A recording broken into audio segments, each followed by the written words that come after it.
Hey guys, it's Luca from EDM Prod. So with the release of Ableton 11, there's a whole bunch of new features, but sometimes it takes a little bit of time to actually incorporate those features into your workflow. So today I'm going to show you 8 creative ways in which we can use some of the new features of Ableton Live. Also, if you'd like some free samples or presets, I'll leave a link in the description for that as well.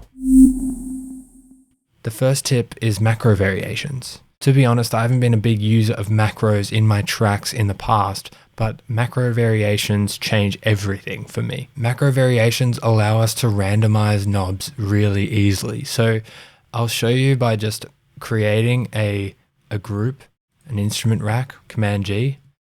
Let's just set up some macros and start randomly assigning them. So I've got this stab here and it sounds like this. So I'm going to choose some of the most usable parameters and then make macros with them. And then we can easily just randomize those parameters and make some really cool, interesting results that you wouldn't really think of. So if you go over to the macro section, which is just here, you see that we have 8 macros, but I don't want to work with 8, so I'm just going to bring it down to 4. I'm going to assign the cutoff frequency of this filter to macro 1. And I'm going to assign the envelope 2 decay to macro 2. And I'm going to assign this filter attack to macro 3. And let's assign one more, maybe this wavetable position. We can assign that to macro 4. Now with these 4 parameters assigned, if you go over to here where it says macro variations, then we'll pull up this little group here. I'm just going to collapse this. And now I can easily just create some variations just by clicking this random. And then all of a sudden we have a whole bunch of really interesting results that you wouldn't necessarily think of. So this is just a quick way in which we can do this. Of course, if you wanted to get more in depth and get some more interesting results, then you can start assigning different reverb and effects parameters as well. So let's make another 2 macros and then assign a 1 for this reverb and 1 for the delay. Okay, so now I've assigned the reverb and delay to the macros as well. Let's just collapse this and start randomizing. That's a pretty cool one. So what I'm going to do now is click new and then just hit this little snapshot, and that will take a little snapshot of where these knobs are. And then I can hit new again. Maybe let's call this long reverb. And then I can go over to the variation 2 and start randomizing. Let's go another one. So this is another one that I like. Let's just hit the little snapshot again to save that. And then I'm going to call this one dark reverb. So we can do this as many times as we want and keep randomizing to create some really interesting different variations and patterns. Let's call this one bright reverb. Reverby. And hit the snapshot to save that. Make sure you hit the snapshot. We can just keep doing this. This is a really awesome way in which we can create instant variations, and I know I'm going to be using instrument racks a lot more because of this feature. So like we can use and create instrument racks really quickly and map them ourselves. There's a whole bunch of already pre-made instrument racks as well. So let's go over to instruments and search in wavetable. Let's look for maybe some sort of synth lead, and let's just click on this one and have a look. Let's randomize it a few times. That's a cool one. This is almost like a bass sound. Automatically, there is something really cool that I like. So maybe we could just click new, take a snapshot, and then continue. Oops. And then hit new again and continue randomizing. It's just really easy to get some really cool results and some things that you just wouldn't think of. So going back to my other rack that I had, if you want to randomize even more rapidly, you can actually key map this randomization button. So if I hit Command K and then choose a key that I want to map this to, the 0 key on my keyboard, I can randomize just with a click of a key as well.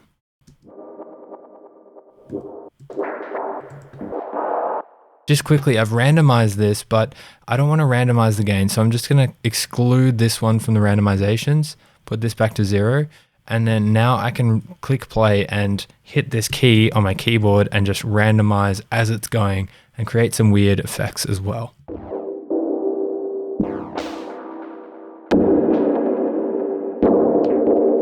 What I'm going to do is just set up a new track to record these movements, and we'll talk about our next tip. So the next tip is comping.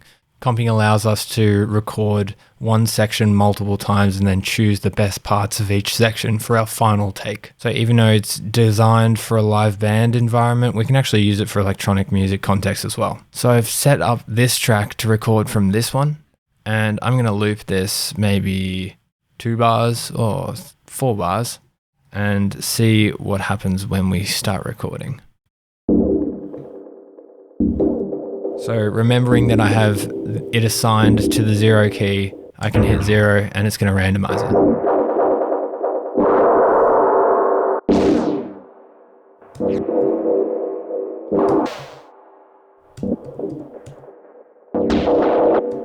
So with all of that audio now recorded, all I need to do is click on this track and hit Option Command U, and this shows us all of our track lanes. So this is where the comping process becomes really handy. We can easily swap between takes, listen to them, and choose which ones we like and which ones we want to use.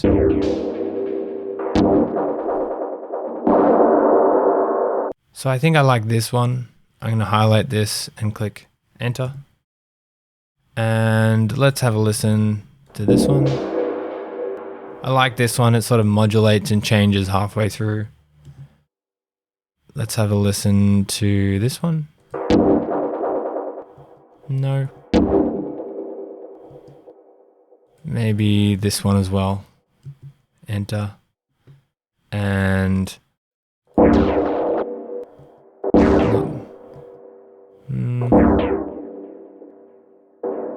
maybe this one.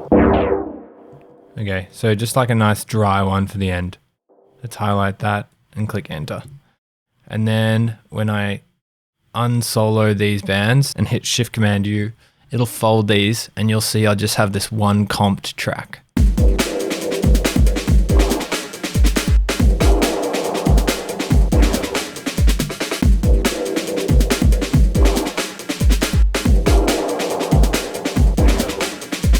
Okay, so our next tip is using interesting scales from the new scale feature of Ableton 11. So if I make a MIDI clip, Shift Command M, and if I select scale mode over here, I have a whole bunch of different scales which I can choose from. And where it becomes really fun for me is utilizing interesting scales that I have no idea what they are to start creating or generating interesting ideas that I wouldn't think of usually. So let's select a scale, perhaps this Phrygian scale. Let's start drawing in some sort of 16th note melody. I want to make an arpeggio, so.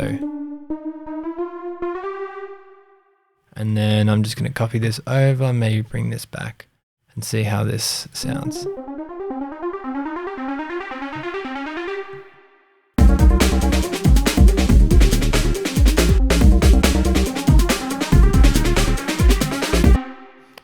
So if I compare this to C minor, which I probably would have written in, it isn't much different. It's just I'm just using this note, which is out of the C minor scale, but it's giving us a really nice sort of almost creepy aesthetic, which is interesting and giving me some cool ideas here.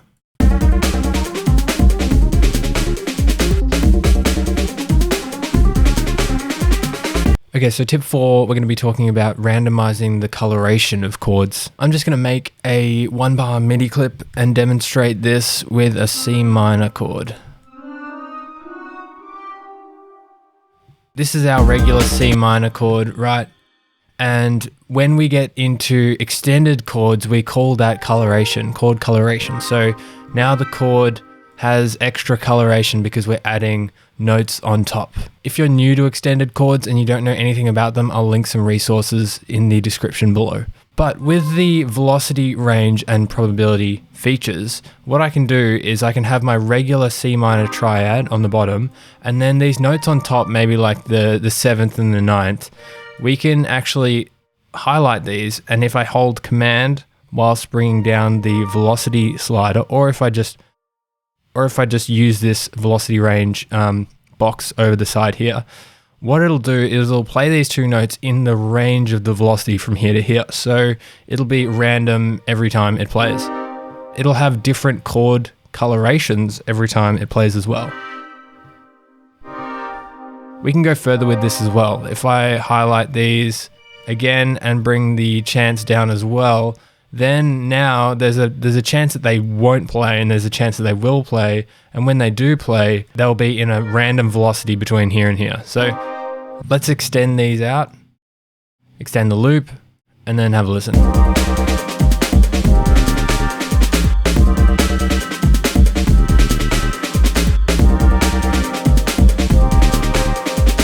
Nice. Now this is just a really quick, easy method to create chords that are always changing that little bit that I'm going to be using a lot more in my tracks, I know. So the next tip is a fun one, and this is one that I'm calling probability choking. So here we have an arpeggio, a different arpeggio to the one we made earlier, and it sounds like this.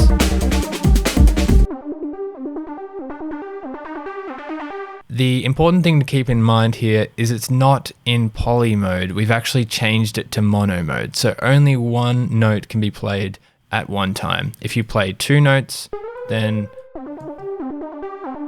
it's going to choose one of them. Okay, so now let's use these chance probability sliders and start to get a little bit more interesting rhythms happening.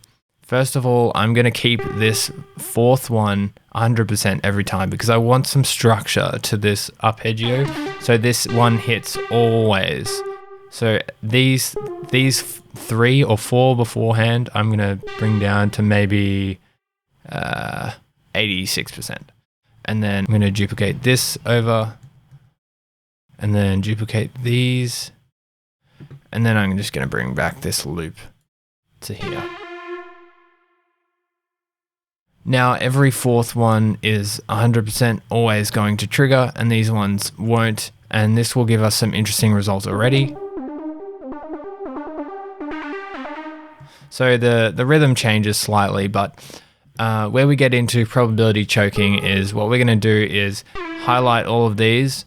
I'm going to hit Command C and then Command V and then Shift up on my keyboard, and that will copy all of these up an octave. Now, selecting all of these ones, I'm going to bring down the probability to maybe 30% around about.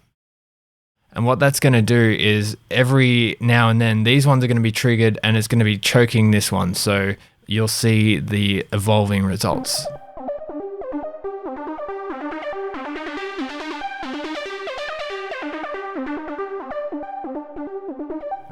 So this is a really cool way of making like a generative melody that's always changing.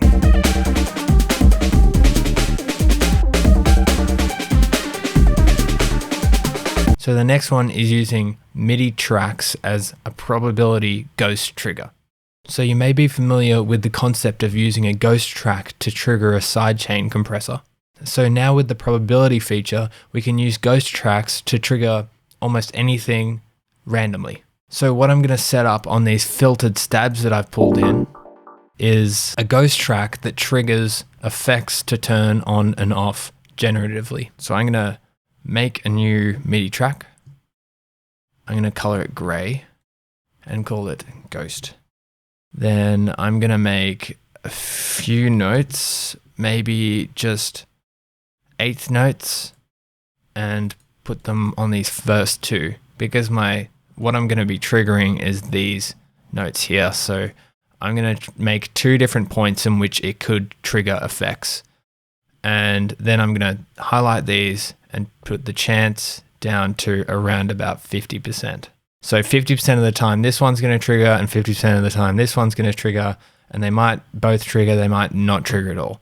So let's extend this out And now we have to actually put a sample in here to be the trigger. This is going to be like the same thing as when you're creating a sidechain trigger. So I'm just going to use maybe this snare because I know it's really snappy.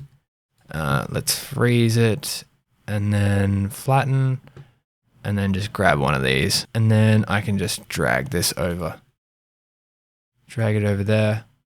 Make sure you select where it starts. Maybe put a filter on it so I just get the high end, and then it's going to sound like this. So it's just triggering sometimes, which is exactly what we want. Now I'm going to turn this off and put this at the top of my session so I sort of forget about it. And then what I'm going to do is set up my effects so that it's being triggered by this. So first things first, let's make a send with some effects that we want to be triggered by this ghost. So I'm going to send the filtered stabs into here and start listening. I think I want something a bit brighter, so I'm going to delete this and use Reverb here in Ableton and just EQ up the highs.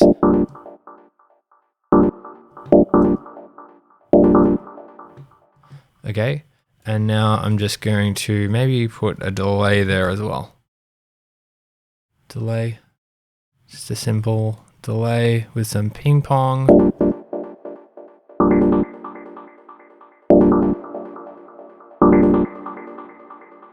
Okay, so this is a nice little effects chain that we've got here.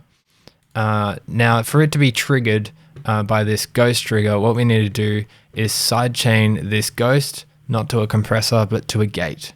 So we just need to pull the gate from over here into here, and then click this little arrow and activate the sidechain and get the audio from the ghost.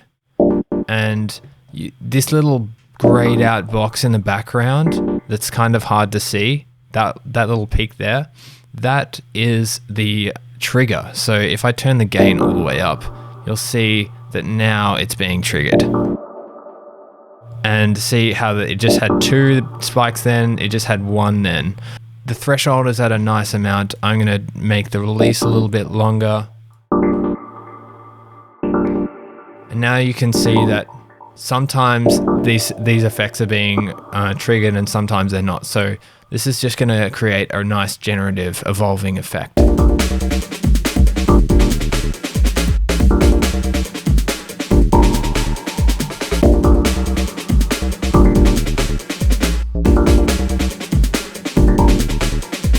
This next tip is talking about the MPE compatibility and utilizing this within the DAW. So what MPE does essentially is allows us per note expression.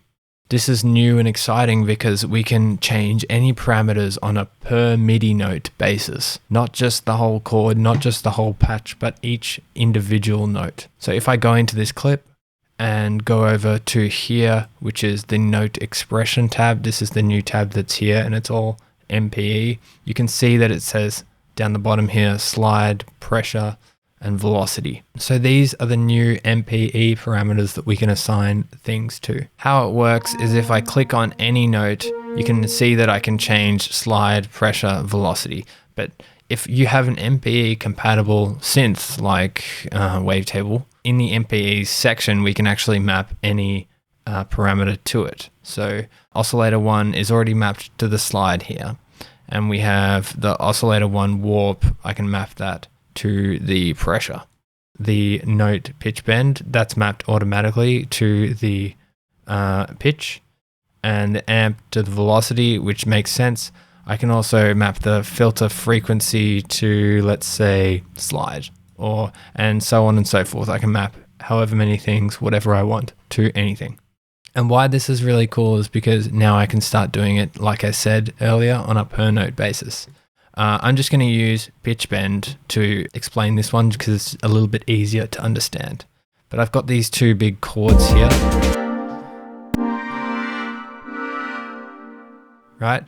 And what's cool about this is I can bend each note individually.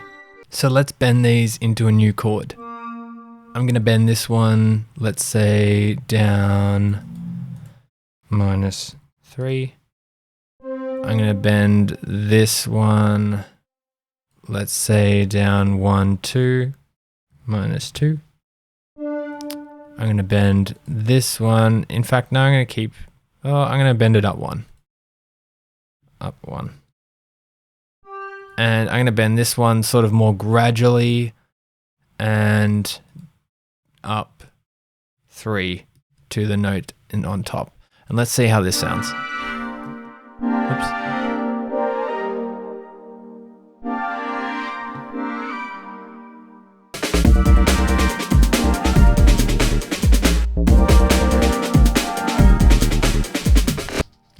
So with the MPE bend, pitch bend here, we can make these interesting sort of gliding chords sounding effect. Now I'm just going to quickly touch on one more example for MPE, and I'm going to talk about how we can use these other things that we've mapped here. So I've mapped slide to oscillator 1 position, and let's also map it a little bit to filter frequency as well.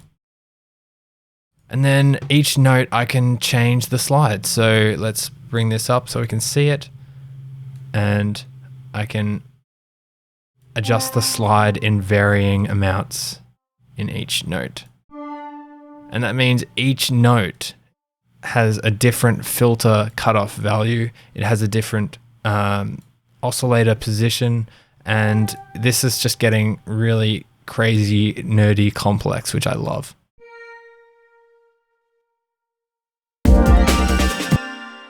You see how many crazy effects that you can do here. So there's some really awesome stuff to be explored in MPE, and I hope this helps you scratch the surface. Okay, so for my last tip, I'm going to be using the new hybrid reverb and taking advantage of it to create interesting rhythmic patterns. So I'm going to make a new return track and get my hybrid reverb and put that on there. And so hybrid reverb allows us to blend convolution reverb and algorithmic reverb together. Convolution reverb allows us to use impulses to generate reverb tails. So this is our impulse here. It actually allows us to load any sample that we would like into here to be used as an impulse. It's also worth noting, be careful which sample you use, because that is going to dictate how the reverb sounds. It's going to take on the characteristics of the sample that you use. So what I'm going to do is I'm going to make a new track in the drums section. I'm going to look for a sample that I want to load into this hybrid reverb. Now I want something kind of like shimmery and high end. So let's look for maybe like a cymbal sample. A ride. Go all results and look for one that is shimmery. So this is a nice cymbal sound. I'm going to go in here and then copy this over maybe here. Let's see how that goes. And then I'm going to consolidate this. I'm going to pull up my hybrid reverb and just drag this straight in. So now why this is interesting is because this is a rhythmic sample and it's at the same tempo as our track. So when I assign this reverb to things within my track, I'm going to start getting some interesting rhythmic results. So I can delete this track now, and I'm going to assign this to the snare.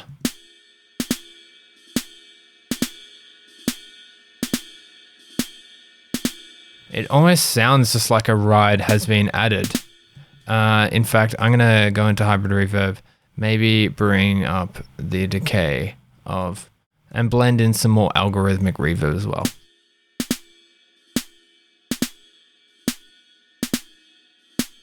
Let's choose chords. So now we have this interesting sort of belly toned rhythmic reverb for the background of our drums.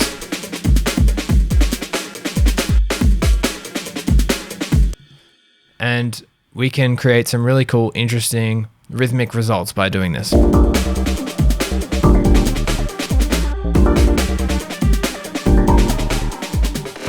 Okay, so that concludes the video for today.